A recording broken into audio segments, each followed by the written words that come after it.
Perdón, es que me pidieron que sí la grababa. Ya. Entonces, esto es lo que les decía, en una fase simple son lesiones hipodensas con respecto al parénquima hepático, y después tienen un reforzamiento nodular periférico donde el centro se va a ver hipodenso, y ya en las fases tardías la lesión se vuelve isodensa con respecto al parénquima hepático. Ahora, en cuanto a la resonancia magnética, en fases T1 son lesiones isointensas o hipointensas, depende. En las T2 son hiperintensas, y esto es muy importante para el diagnóstico porque tiene una sensibilidad del 100% y una especificidad del 92%, por lo que con una resonancia magnética es suficiente para hacer el diagnóstico, y encima nos ayuda a diferenciar de lesiones que puedan tener un componente maligno. Y cuando se agrega gadolínio, pues bueno, se ve un realce homogéneo en la fase portal y arterial, con este realce periférico que ya les mencionaba, y el llenado centrípeto en la fase venosa.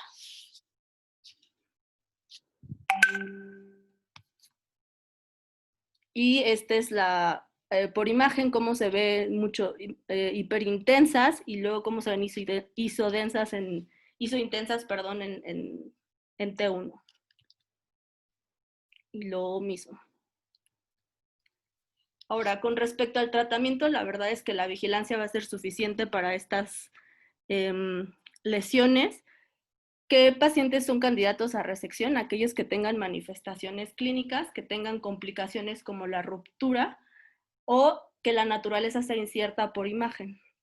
Hemos visto, o bueno, se ha visto que la embolización puede ser una herramienta de tratamiento, pero para lesiones que han sangrado, y esto es por ruptura de la lesión, generalmente se van a someter a enucleación cuando tiene una localización periférica, y se harán resecciones ya sea anatómicas o no anatómicas para lesiones centrales.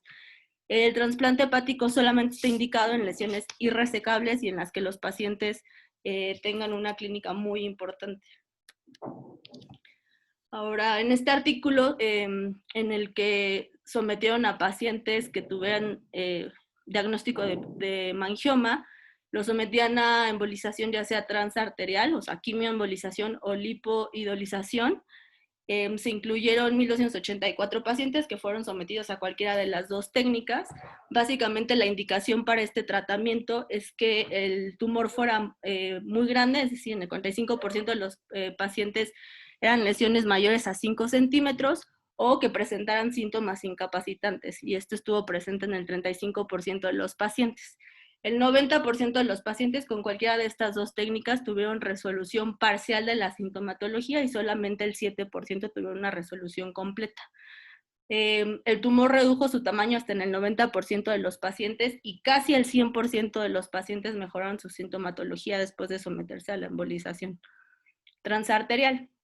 Lo otro importante que se vio es que la media del tumor previa al tratamiento era de 9 centímetros, mientras que posterior al tratamiento reducían hasta 4 centímetros, y esto fue estadísticamente significativo. Dentro de las complicaciones más frecuentes que se vieron fue el sangrado en el casi 2% de los pacientes, fuga biliar en el 5% y falla hepática en el 1.6%.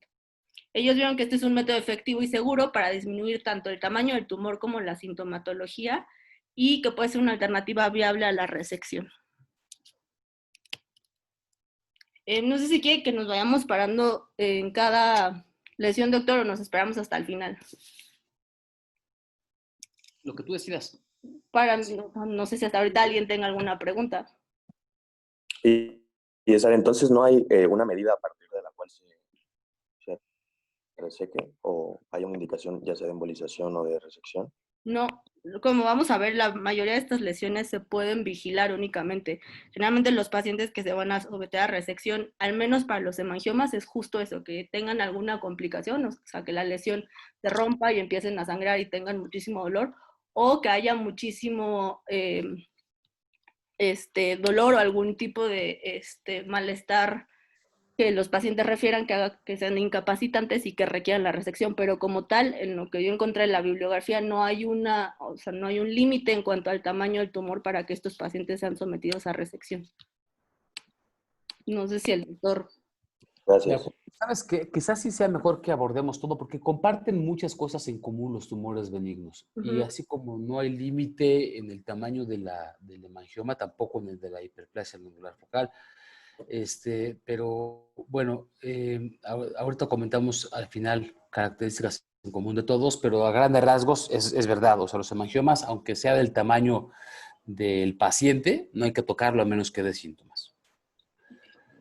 Entonces voy a seguir, ¿sale?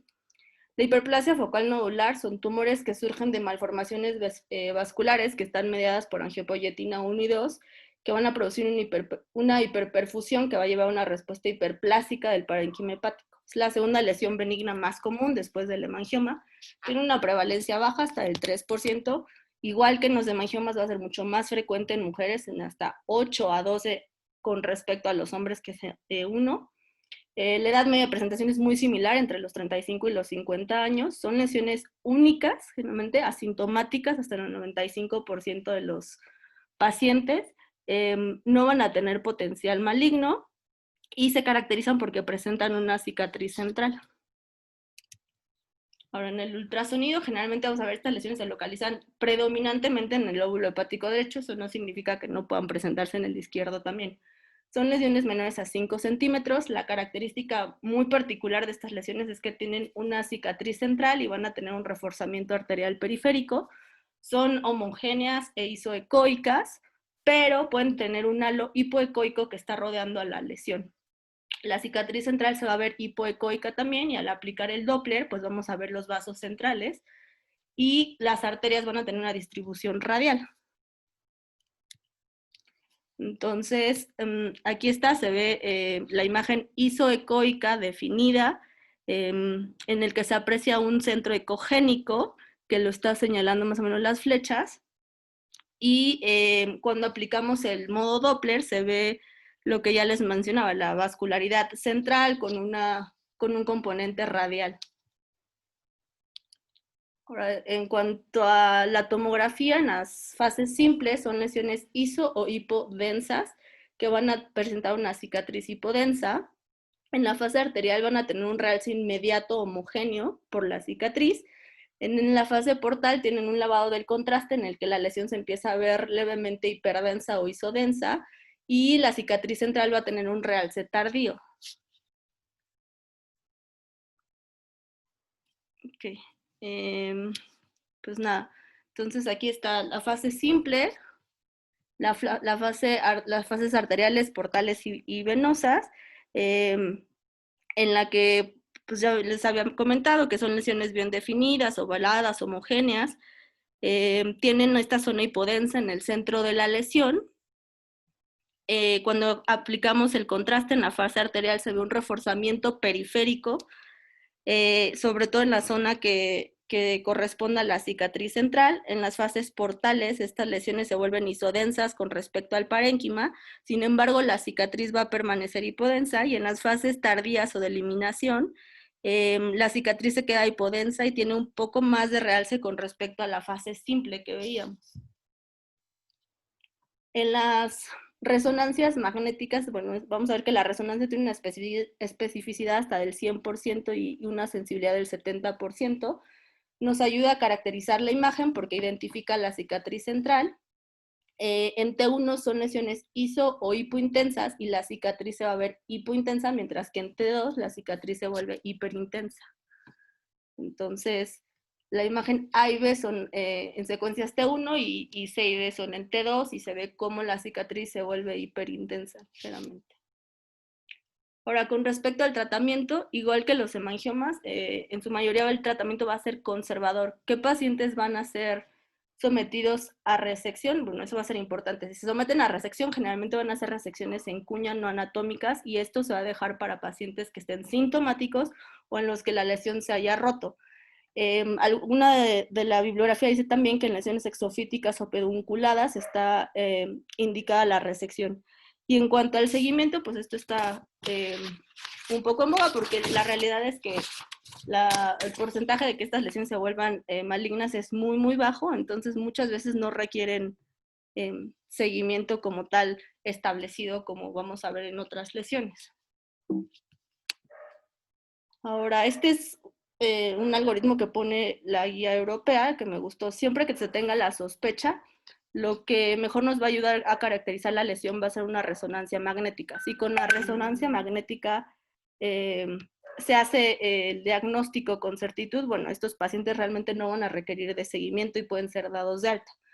Si el diagnóstico está dudoso, hay dos caminos. Uno, si la lesión es menor a 3 centímetros, en algunos centros, y esto lo refieren para centros especializados, pueden biopsiarse estas lesiones, pero no es lo más recomendado. Si con esto se hace el diagnóstico, lo mismo, el paciente puede ser dado de alta y no requiere seguimiento.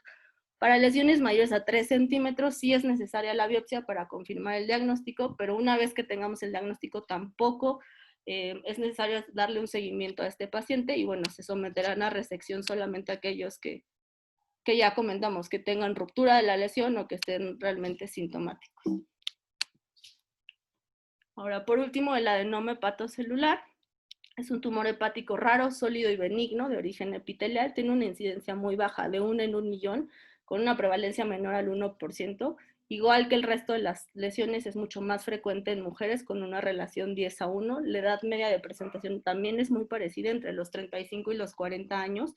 Aquí sí se ha visto que hay una relación con las hormonas, pero también está asociada a enfermedades del almacenamiento de glucógeno, sobre todo la tipo 1 y tipo 3. La tipo 4 también se ha visto que está relacionada con la galactosemia. Son lesiones que pueden ir desde algunos milímetros hasta los 30 centímetros. Tienen un riesgo de hemorragia un poco mayor y de transformación maligna, la verdad es que no es muy alta, es hasta del 5%, y se denomina adenomatosis cuando hay más de 10 nódulos.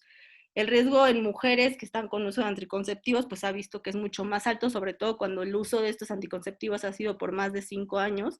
En hombres que utilizan andrógenos también se ha visto que es elevada la presencia de estas lesiones. Ahora, se hizo una clasificación para hacer un fenotipo-genotipo de estas lesiones, que la divide en 4. Aquellos que están influenciados por un factor nuclear de hepatocitos 1 alfa, que es el 30-40% de los casos. Esto va a ser mucho más frecuente en mujeres, esta inactivación del factor de transcripción. Se caracteriza porque hay una esteatosis tumoral y son los que tienen el riesgo más bajo de malignidad. También están los adenomas que están activados por beta-catenina, que están presentes hasta en un 15%. Estos sí son los que tienen más riesgo de malignidad, hasta en el 65% de los casos, y se relaciona con el hepatocarcinoma.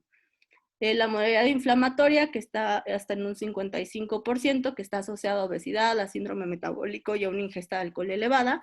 Y los no clasificables, en los que no se ha visto ninguna de las características anteriores, que están presentes hasta en un 10% de los casos.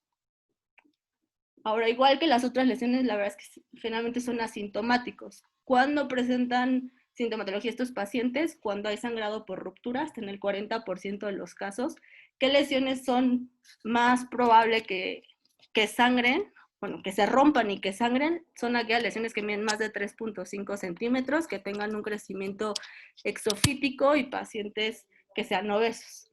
Y el riesgo de transformación maligna, si bien es un poco más elevado que el riesgo que tienen los pacientes, por ejemplo, con hiperplasia focal nodular, que aquí va hasta en el 10%. ¿Qué pacientes tienen más riesgo de que esa lesión se transforme o tenga un curso maligno? Pues las lesiones que midan más de 5 centímetros en hombres, cuando haya asociado el uso de andrógenos o esteroides, y en las enfermedades por depósito de glucógeno y obviamente la mutación de beta-catenina. Ahora, en el ultrasonido, generalmente no va a haber un hallazgo específico. La ecogenicidad va a ser muy dependiente de la composición de la lesión. Son hiperecogénicos cuando tienen un componente más lipídico, pero pueden tener datos de fibrosis también o contenido hemático antiguo.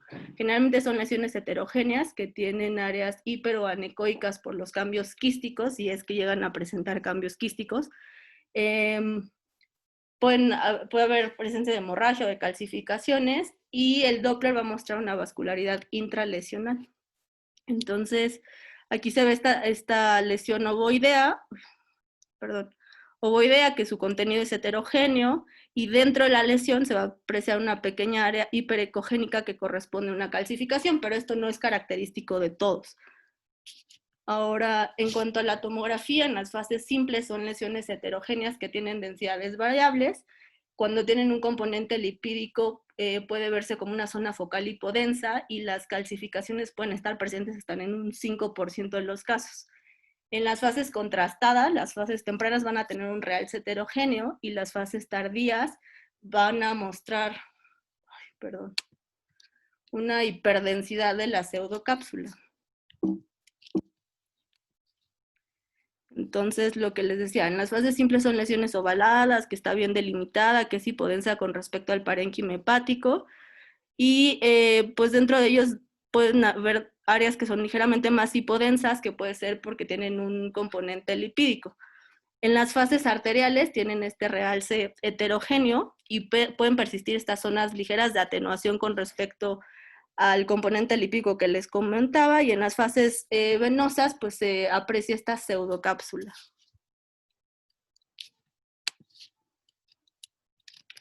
Para la resonancia magnética en secuencias T1 pueden ser lesiones isointensas, pero otra vez si tienen un componente graso pueden mostrarse hiperintensas.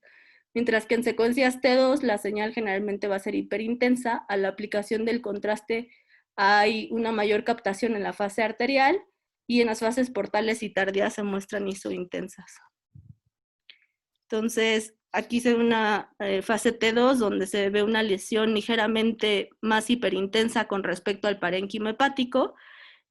Cuando tenemos la fase arterial con el contraste se muestra una mayor captación de la lesión de manera muy heterogénea y no se aprecia una cicatriz central. Con respecto al tratamiento, pues bueno, ¿qué pacientes, parte del tratamiento va a ser la vigilancia? En las mujeres es muy importante hacer cambios en el estilo de vida, si están con tratamiento hormonal, suspenderlo, controlar el peso. Se deberá de hacer un ultrasonido cada 6 meses. Si la lesión se permanece estable durante un año, este seguimiento se puede extender a cada 12 meses y posteriormente quedarse así de forma anual. Los pacientes que van a resección, aquí sí, Soto, a diferencia de las otras, lesiones mayores a 5 centímetros, esos pacientes sí deberán someterse a resección. Pacientes del sexo masculino y que encima tengan la mutación de beta-catenina, o pacientes en los que persiste el crecimiento de la lesión a pesar de haber suspendido los anticonceptivos o de haber hecho los cambios en el estilo de vida. Se ha visto que la ablación por radiofrecuencia es útil en lesiones que son irresecables y que tienen una localización central, en pacientes que tienen enfermedad hepática subyacente y en pacientes que han progresado posterior a la resección. La quimioembolización se utiliza igual en pacientes en los que la lesión se haya roto y empiecen a sangrar, y el trasplante hepático estará solamente indicado en pacientes que tengan lesiones irresecables, que habíamos mencionado que sería la adenomatosis, donde tienen más de 10 lesiones, y pacientes que tengan malformaciones vasculares. En el caso específico de las mujeres embarazadas, se deberá de hacer un ultrasonido de seguimiento cada 6 a 12 semanas para valorar la lesión, y solamente cuando están por debajo de las 24 semanas de gestación serán candidatas a algún tipo de resección. Ahora, este mismo algoritmo viene igual en la guía, entonces siempre que se tenga la sospecha de un adenoma hepatocelular, lo que recomiendan ellos es hacer una resonancia magnética para documentar la lesión. Si son mujeres, independientemente de cuánto mida la lesión, lo primero que se hace son los cambios en el estilo de vida que ya había comentado, y se deberá de repetir el estudio a los 6 meses. Si permanece por debajo de los 5 centímetros, el seguimiento se puede espaciar de forma anual, y si permanece así estable o incluso disminuye de tamaño, el seguimiento se quedará de esta forma cada 12 meses. En los hombres, independientemente del tamaño, ellos deberán de ir a resección, ¿sale? Y en mujeres en los que la lesión sea mayor a 5 centímetros o que incremente de tamaño en el seguimiento, pues también son candidatas a resección. Ahora, aquí les puse algunos artículos. Este estudio básicamente lo que hace es ver cómo ha cambiado el manejo de los tumores hepáticos benignos. Se analizaron 285 pacientes del Slow Kettering.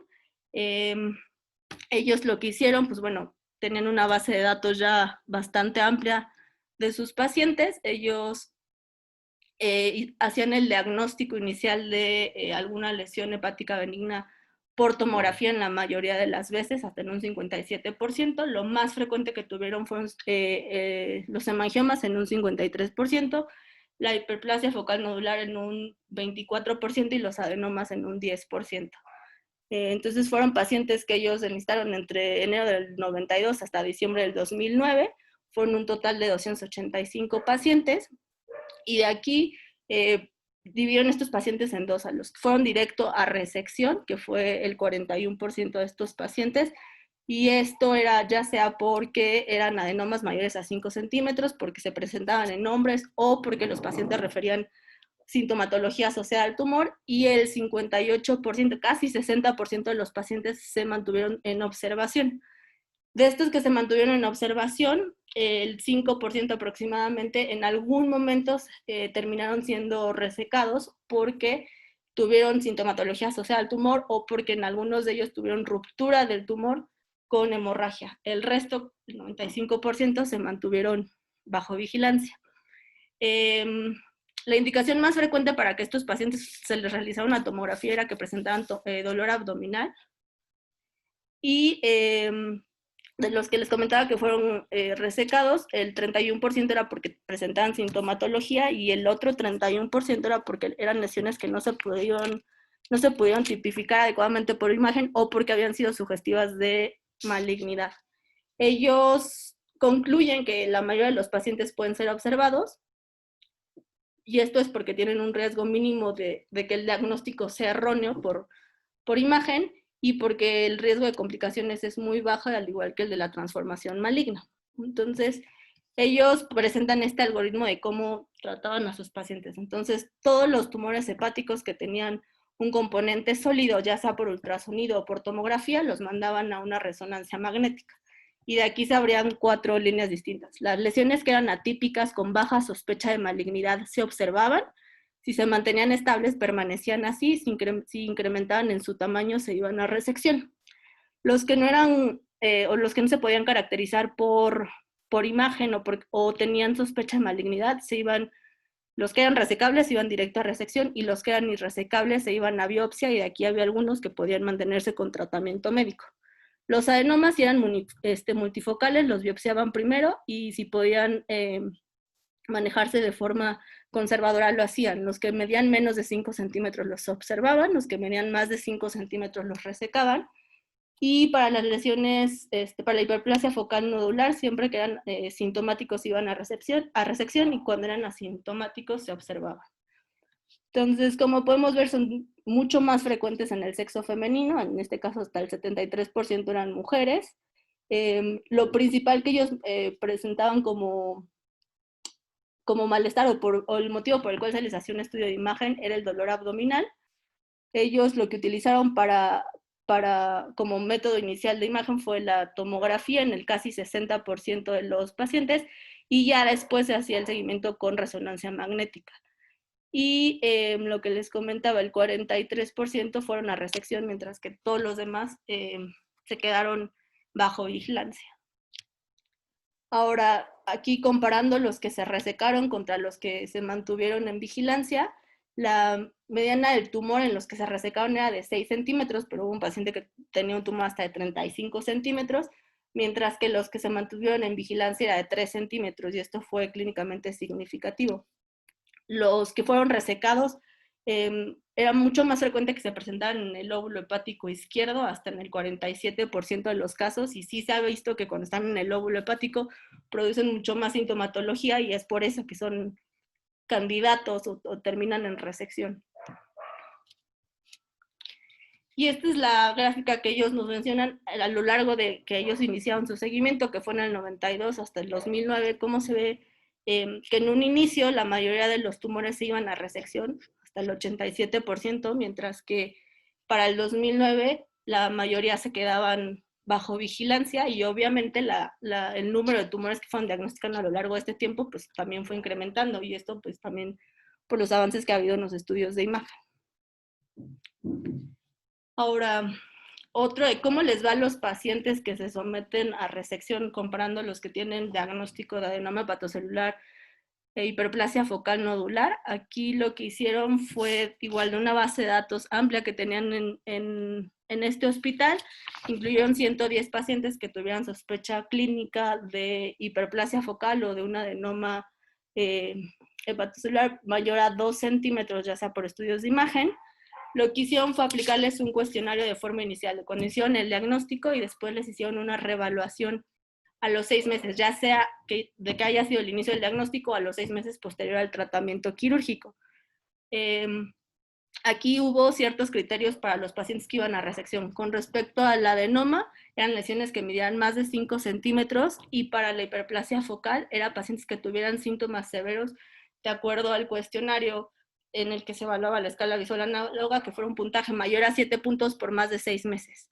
Ellos denominan resecciones hepáticas mayores cuando se llevaban más de 3 segmentos hepáticos, y menores cuando eran menos de 3 segmentos, o se hacían enucleaciones únicamente la lesión. Y bueno, ellos concluyen que la resección tiene una baja morbilidad y una alta tasa de mejoría de la sintomatología con respecto al inicio de ella. Entonces, estas son las características de la población estudiada. En general eran pacientes jóvenes con una edad media de 40 años. Se presentó casi igual, o sea, el diagnóstico de adenoma que de hiperplasia focal nodular. El tamaño de la lesión era muy parecido, 6.5 para los adenomas y 5.5 para las hiperplasias. Sí vieron que en los adenomas podrían llegar a presentar alteraciones de las pruebas de funcionamiento hepático, pero nada de esto fue significativo. Y también vieron que los adenomas era mucho más probable que se presentaran como lesiones múltiples, hasta en el 40% de los casos, mientras que para las hiperplasias en más de la mitad fueron lesiones únicas, y en los dos se vio que, bueno, era mucho más frecuente que estuvieran en el lóbulo hepático izquierdo. Ahora, con respecto a los adenomas hepatocelulares, el 35% de los pacientes se mantuvieron en tratamiento conservador, y tenían o sea, el tumor tenía una media de 5.4 centímetros. Ahora, de estos pacientes, hubo 9 que tuvieron que ser sometidos a una embolización transarterial. De estos 9, 8 fue porque llegaron sangrando al servicio de urgencias, era una hemorragia importante y tuvieron que ser sometidos a embolización. Y del 65% de los pacientes que se sometieron a resección, la media del tumor era de 7 centímetros.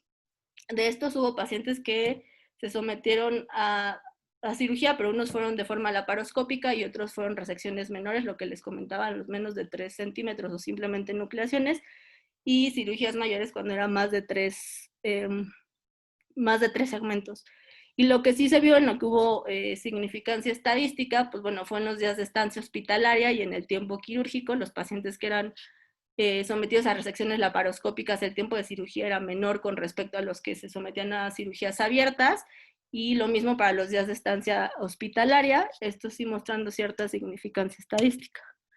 Y en cuanto a las hiperplasias focales, el 73% de los pacientes se mantuvieron bajo vigilancia, el 27% restante que fueron candidatos a resección, la media del tamaño de la lesión era de 6 centímetros, y lo mismo que con respecto a los adenomas hepatocelulares, el tiempo de estancia hospitalaria y el tiempo quirúrgico, pues sí fue significativo en los pacientes en los que la resección se hacía por vía laparoscópica con respecto a los que se hacía de forma abierta. Ahora, en cuanto a la comparación del cuestionario que ellos les hacían de la escala visual análoga del dolor, al momento del diagnóstico, el 60% de los pacientes con adenoma refería síntomas, mientras que para la hiperplasia solamente el 54%. Ahora, de los que se iban bueno, y el puntaje medio era de 7 puntos para los adenomas y 6 para las hiperplasias focales nodulares. Este puntaje incrementaba hasta 8 en los pacientes que tuvieron que ser sometidos a una embolización de urgencia, por lo que ya les comentaba, por la hemorragia y porque presentan un dolor abdominal agudo muchísimo más intenso. Y una vez que se sometían a resección, cuando compararon con el cuestionario que les mencioné, que les hacían a los 6 meses, mientras que en el inicial referían un puntaje de 7, durante el seguimiento ya posterior a la resección no referían dolor, y lo mismo para la hiperplasia focal, que era de 6, después de la resección no presentaban dolor.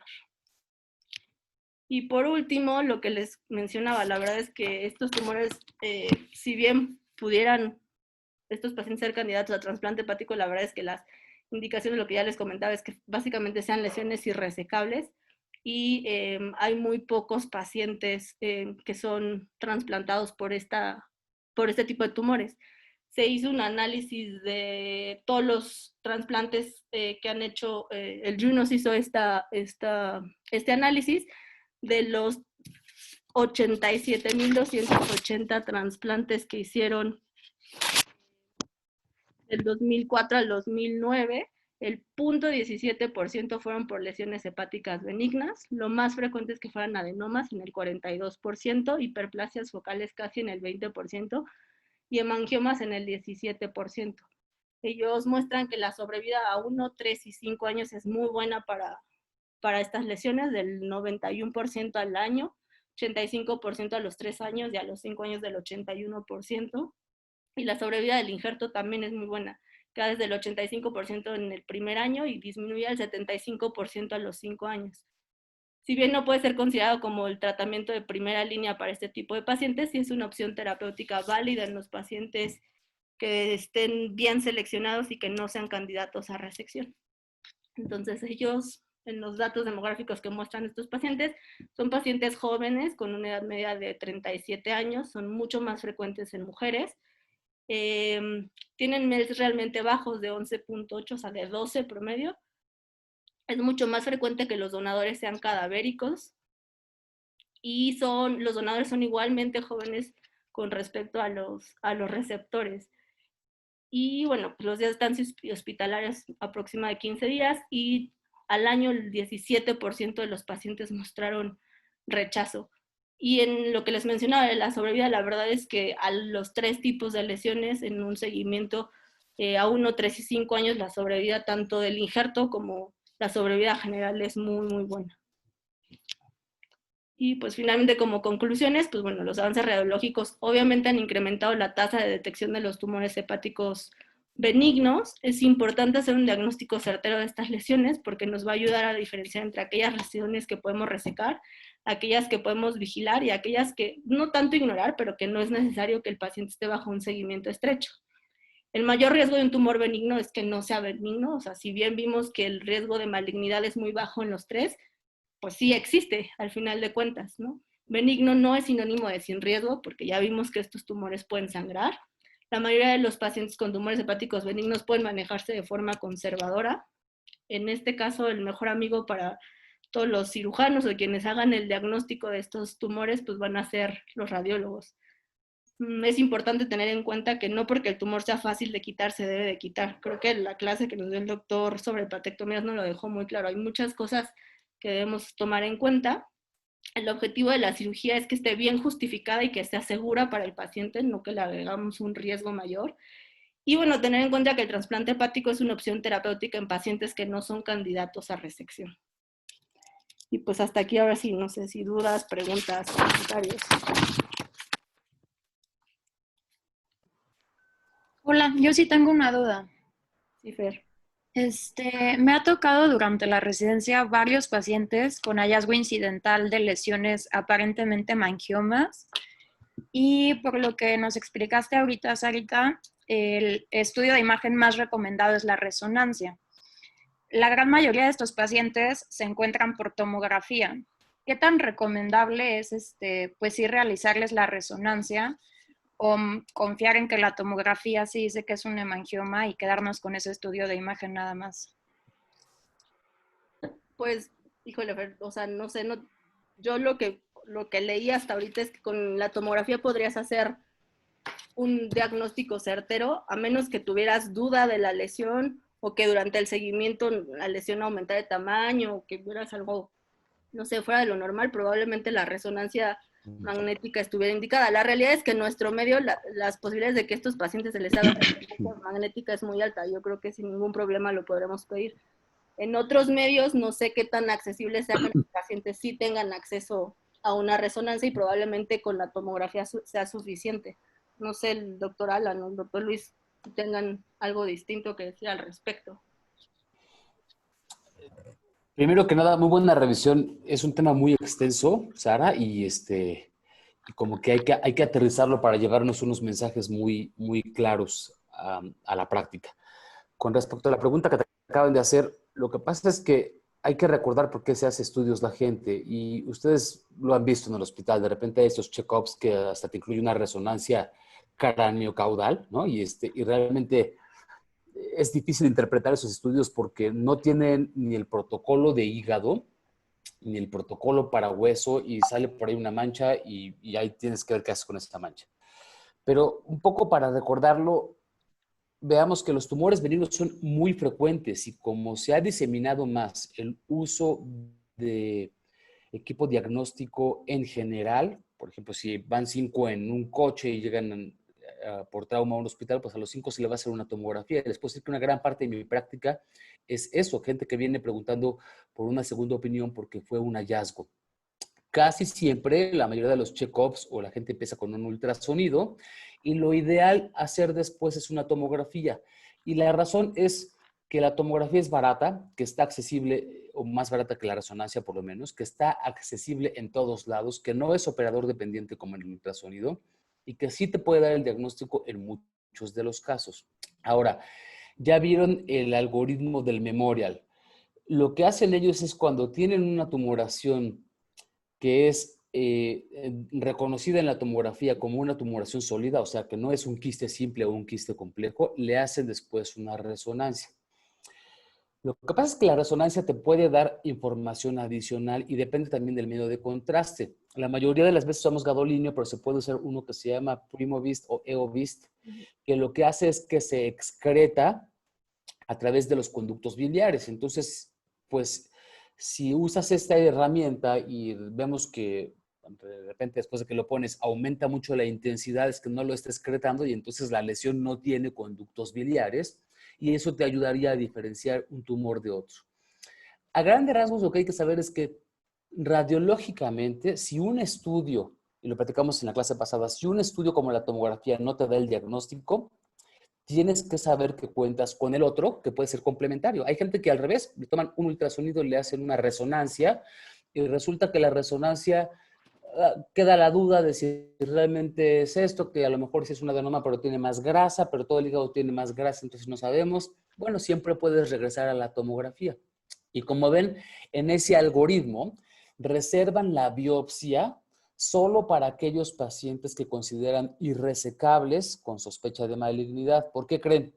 Porque son tumores muy vascularizados. Si tú picas un hemangioma para una biopsia, o un adenoma que pues, tiene mayor probabilidad de ruptura o sangrado, o una hiperplasia nodular focal que tiene una vasculatura muy importante, porque esa es la naturaleza de la lesión, pues tienes un riesgo importante de sangrado. Entonces, la dejamos como para después. Vamos a recordar, y es lo que yo le digo a los pacientes: si tú te metes al cine y aprenden la luz y toda la gente va a salir, los que van enfrente de ti, muchos llevan una lesión en el hígado. La inmensa mayoría van a ser hemangiomas, la inmensa mayoría van a tener, no van a tener síntomas, son incidentes, ¿no? Entonces, ¿qué hay que hacer uno como médico? Pues lo primero es que hay que estar seguros de que realmente son benignos. Entonces, si no estamos seguros con un estudio de imagen, hay que pedir el otro. Y hay que tener en cuenta ciertas cosas. Las imágenes suelen ser muy características en lesiones pequeñas o medianas. Por ejemplo, el hemangioma, como ya explicaba Sara, tiene una perfusión que es centrípeta, nodular en la periferia, etc. La hiperplasia nodular focal tiene esta cicatriz central. Pero hay que recordar otras cosas. Los hepatocarcinomas filolamelares pueden tener cicatriz central. El hemangioma, que es un tumor de vasos sanguíneos, todos pensamos, pues tómale un Doppler porque ahí se va a ver el flujo, y realmente es un tumor de vasos sanguíneos microscópico. No tiene la inmensa mayoría un patrón característico en el Doppler. Pero bueno, saber que tumoraciones medianas o pequeñas suelen ser muy características. Tumoraciones grandes pierden mucha especificidad. ¿Por qué? Porque suelen ir acompañados o de necrosis o de cambios degenerativos o hialinos que cambian la morfología en la tomografía. Pero bueno, La inmensa mayoría te puede dar un diagnóstico. Si tienes un paciente masculino, como ya explicaba Sara, la mayoría de las tumoraciones se presentan en pacientes femeninos y entonces eso debe despertar una alerta porque pues, no es normal. ¿Qué más? Benigno, como bien decía Sara, no significa sin riesgo, pero esto también ha cambiado. Por ejemplo, antes decían, vamos a operar a todos los pacientes que tienen hemangiomas gigantes porque tienen un riesgo de ruptura, sobre todo mujeres en edad de tener bebés, porque a pesar de que los hemangiomas no tienen receptores a progestágenos o estrógenos, sí es verdad que pueden crecer durante el embarazo y disminuyen durante el climaterio. Y no entendemos muy bien por qué. Quizás se deba al crecimiento de otras hormonas que no sean las que ya conocemos, porque cuando los pintan no tienen receptores para estrógenos o progesterona. Y todo el mundo decía, bueno, pues vamos a operarlos. Y luego los asiáticos empezaron a ver que muchas mujeres llegaban a cesáreas y cuando tocaban el hígado tenían hemangiomas gigantes que no se rompieron. Y ahora sabemos que no importa el tamaño, no se deben tocar por la idea de que pueden llegar a sangrar, solo si empiezan a ocasionar síntomas. ¿Y cómo ocasionan síntomas los tumores benignos? Pues si son de mucho tamaño, empiezan a desplazar el estómago con saciedad temprana, el colon con molestias gastrointestinales o, como decía Sara, pues síndromes más raros como Casa-Machmery, que casi siempre se ven más en pacientes pediátricos, o el de Bormann-Blunger, que realmente es una rareza. Ahora, para que nosotros podamos decirle al paciente, ese es un tumor benigno, nosotros tenemos que estar convencidos. Y tenemos que tener en cuenta que el tiempo es un aliado. Si yo le tomo a un paciente una imagen y no estoy muy seguro, parece un hemangioma, pero puede ser que no, y luego le tomo la resonancia y sí, lo más seguro es que es un hemangioma, pero bueno, si está por ahí, no va a ser un hemangiosarcoma, una rareza, y no lo queremos biopsiar porque es un tumor muy vascularizado y no hay síntomas, pues podemos esperar 3 meses razonables y tomarle un nuevo estudio de imagen, y si cambia o crece, pues eso no es un hemangioma. Entonces está indicado perfectamente ir a la cirugía antes de biopsiarlo por el riesgo que tendría de sangrado por la biopsia. Como decía Sara, el mejor amigo es el radiólogo, pero no hay que confiarse de los escritos. Hay mucha gente que no está acostumbrada a evaluar bien estos. Entonces hay que ir con el radiólogo y sentarse y preguntarle lo que uno quiere saber. Oye, ¿cómo se ve en la fase arterial? ¿Cómo se ve en la fase venosa? ¿Te parece que es una hemangioma? ¿Por qué crees que no es una hemangioma? Luego la descripción puede ser muy, ¿cómo le llamaremos? Misleading, y puede hacer pensar cosas. Y recuerden que hacen un reporte, pues, que tiene cierto patrón y a lo mejor un poco de medicina defensiva. Estos tumores, como sabemos, el hemangioma y la hiperplasia nodular focal, pues son tumores que han estado con los pacientes mucho tiempo y hay que tener mucho cuidado de cómo lo ponemos porque puede ser que un seguro de gastos médicos no cubra ni el abordaje ni la hospitalización, desafortunadamente, porque así es la medicina que hemos permitido. Y si tú le pones ahí es un tumor congénito, metes al paciente en problemas. Entonces hay que ver cómo lo manejamos. Hay mucha evidencia de que un paciente asintomático previo a la cirugía de un tumor benigno se puede volver sintomático después. ¿Por qué? Porque ya lo operaste. Y entonces, ojo, a mí me ha tocado ver muchos pacientes, incluso con quistes gigantes, que luego los meten a fenestrar y que padre, ya no me duele, y a la semana, doctor, me duele como me dolía antes y ahora tengo un dolor nuevo. Entonces, es muy importante tener una buena bitácora de los síntomas con los pacientes. A lo mejor encontramos un hallazgo de un tumor benigno, pero la sintomatología está explicada por otras cosas que pueden ser algo benigno, como enfermedad ciotéptica, un problema gastrointestinal, o puede ser un problema más serio y nos estamos dejando llevar por una imagen que realmente no es tan explicativa de los síntomas que tiene. Presentaste en ese algoritmo que tienes en la pantalla ahorita, Sara, los autores, incluye ahí Michael D'Angeli, que es la gente del Memorial, y hace un par de años vi cómo le puso una tunda a un tipo que presentó su experiencia en resección de hemangiomas, y se para y le pide la palabra, y bueno, ¿y por qué los operaste? Y se le ocurrió decir al pobre ponente, que de verdad lo dejó apaleado, es que los operamos porque no tienen síntomas, pues estaban muy preocupados de que realmente se fuera a convertir en algo maligno. Los hemangiomas tienen cero potencial maligno, cero. Las hiperplasias nodulares focales, los muy grandes, y ya explicaba también Sara, algunos tienen potencial maligno, pero los podemos seguir porque realmente sigue siendo una rareza. Los adenomas solo si se salen de ciertos parámetros, si son adenomas que miden más de 5 centímetros, tanto en hombres como en mujeres, o en hombres que usan muchos testosterona. Pero realmente para la inmensa mayoría, también como lo explica este estudio, no les va a pasar nada. Y entonces el hombre le dijo, ¿sabes qué? Me parece que era poco ético porque hubiera salido más barato y quizá con menos complicaciones, mandarles a un terapeuta que hacerles la cirugía. Entonces, no está justificado que porque tengo miedo y que porque me lo pueden quitar, como ya habíamos dicho antes, no porque se pueda quitar, se deba quitar, no porque se vea fácil, accesible por la paroscopía o porque tenga bupa, se debe quitar. No es correcto. Hay gente que tenemos lunares y hay gente que los tiene en el hígado. Y entonces, creo que aquí el mensaje claro es muy prevalente, es muy común. Tenemos que hacer un estudio diagnóstico, que es la tomografía trifásica. Si no nos da información, podemos hacer una resonancia con diferentes modos de contraste. Si ambos estudios no son concluyentes, podemos esperar y repetir el estudio en 3 meses antes de decidir tomar una biopsia en tumores muy vascularizados. Y finalmente, tenemos que estar convencidos nosotros de que se trata de algo benigno para darle tranquilidad al paciente y explicarle, porque a lo mejor nuestra explicación es insuficiente y el paciente, pues, o sea, ustedes no saben, les hacen lo que se les ocurra, primero PET, primero otras cosas, pero los tumores benignos tienen ciertas características. Si se salen de esas características, no son benignos o muy probablemente están en la tablita y dependiendo de las características y condiciones del paciente, uno puede decidir reestudiar en algún tiempo determinado o simplemente actuar y hacer una resección.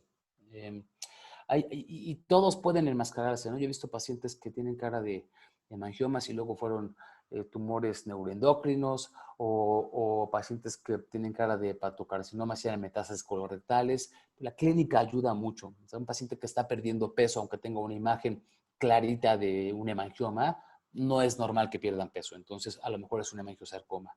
Hay que hacer un abordaje muy, muy integral de estos pacientes. Y lo mejor es no tocarlos. Si son benignos, no tocarlos, salvo, como decía Sara, tumores adenomas mayores de 5 centímetros o tumores que se caracterizaron inicialmente como benignos, pero van teniendo cambios en el tiempo, que no es un comportamiento clásico.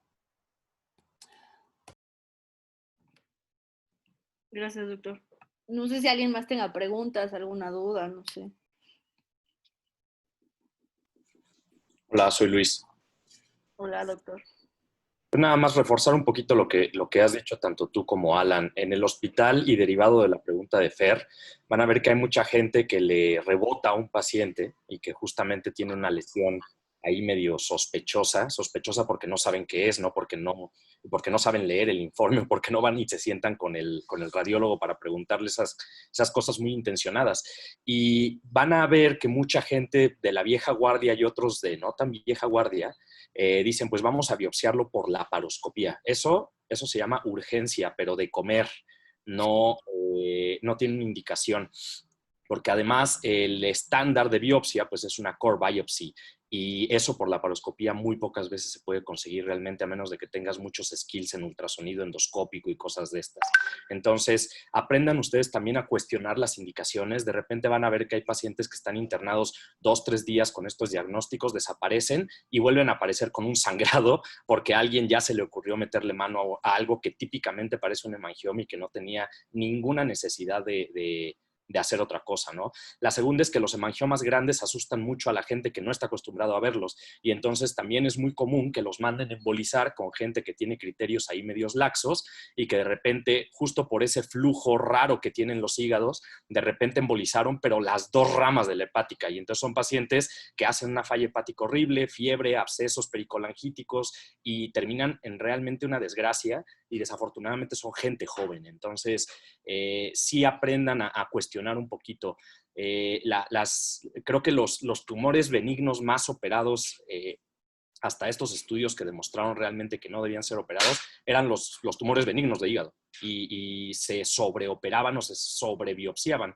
Y hoy día no hay evidencia de que esto vaya a darle ni más tranquilidad al médico ni más tranquilidad al paciente, ¿no? Sino solamente nos meten más ruido y podemos complicar algo que puede no tener vuelta atrás. Gracias, doctor. Pues no sé si alguien más quiere agregar algo, si tengan más preguntas para el doctor Alan o para el doctor Luis. Solo quisiera agregar, Sara, esto que dijo Luis me parece muy importante. El caso ese catástrofe que les comentó es un caso que nos enteramos los dos de otro hospital y pues, Horrible. bueno, esa mujer ya está condenada a una vida de desastre y colangitis porque a la hora de manipular la arteria se trombosó y le fue muy mal. Pero la embolización, a pesar de este estudio que demostraste, dijiste algo interesante, 96% tienen una resolución parcial. Eso no es resolución. O se resoluciona o no. Entonces, realmente el 7% tienen una resolución completa. El 7% es muy bajo.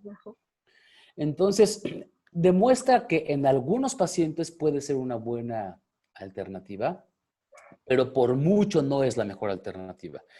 Y sí vemos catástrofes. Entonces, yo les puedo decir que la inmensa mayoría de la gente y la inmensa mayoría de los pacientes que yo he visto con hemangiomas que caen en manos de un radiólogo intervencionista y los quieren esclerosar, no les sirve de nada y solo gastan dinero y sí puede haber complicaciones. Entonces, no es una práctica muy común. En estos casos se hicieron, entiendo, pero pues puedes ver que el 95% pues no tuvo resolución completa de los síntomas. Entonces, pues esta gente va a necesitar una resolución, realmente una resolución, no una resolución parcial que suena medio raro, ¿no? Nada más. Ok, perfecto. No sé, ¿alguien más? ¿Alguna otra pregunta? Pues, bueno, si no hay preguntas, muchas gracias a los dos, a Bea que estuvo presente también y pues nada, nos vemos pronto. Gracias. Gracias, Sara. Gracias, Alan. Gracias, Sara. Muchas Doctor, gracias. Gracias a todos, buen fin. Gracias, igualmente. Gracias.